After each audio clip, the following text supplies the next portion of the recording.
प्रज्वलित करती हुई देहरादून के इस ऐतिहासिक व बहुप्रतिष्ठित प्रांगण में आप सभी श्रोताओं का वंदन, अभिनंदन और स्वागत करती हूँ।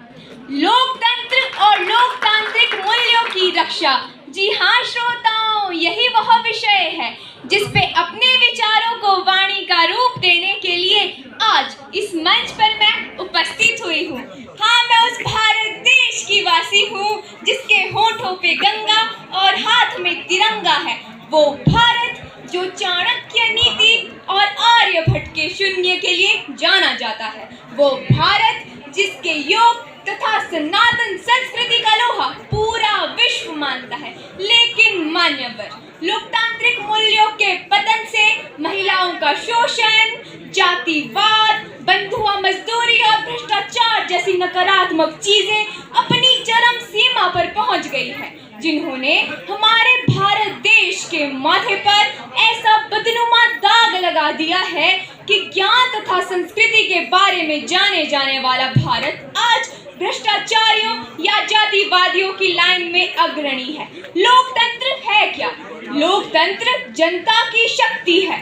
लोकतंत्र एक ऐसी सरकार है जो जनता के द्वारा और जनता के लिए होती है। लोकतांत्रिक मूल्य उन आदर्शों को कहते हैं जो लोकतंत्र को सुचारू रूप से चलाने के लिए आवश्यक माने जाते हैं। इस सभा में उपस्थित तमाम श्रोतागण से मैं ये प्रश्न पूछना चाहती हूँ कि जब हम सबको बनाने वाले उस पूजनीय परमपिता परमेश्वर ने हमें कोई भेदभाव नहीं किया, तो हम कौन होते हैं धर्म या जाति के नाम पर लोगों को बांटने वाले?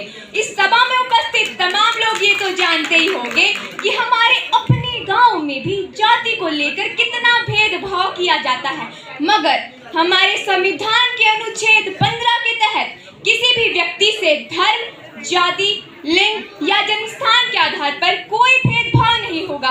तो मान्यवर, आज भी ये सारी नकारात्मक चीजें हमारे देश में देखने को क्यों मिल रही है? हमारा समाज लोकतांत्रिक मूल्यों की रक्षा के लिए किस ओर जा रहा है, इसकी झलक तो अखबारों की सुर्खियों में रोज देखने को मिल ही जाती है।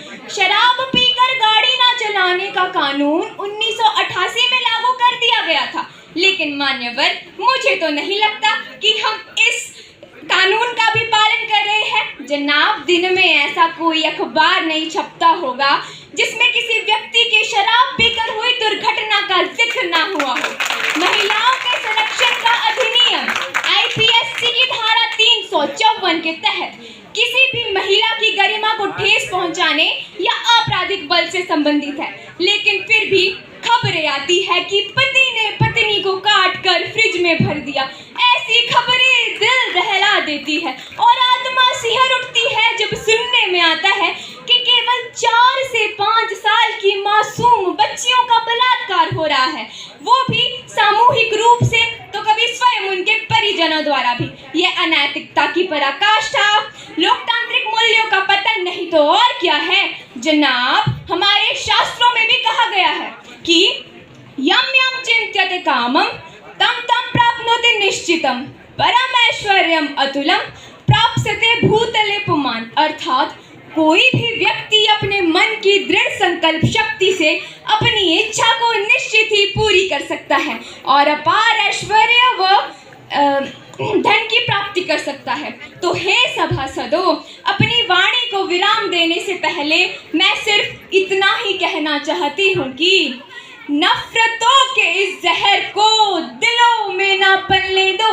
जरा गौर फरमाइएगा, नफरतों के इस जहर को दिलों में ना पलने दो, चंद कदमों की दूरी को मीलों में ना बढ़ने दो। प्यार, मोहब्बत, भाईचारे का एकजुट भारत देश है हमारा।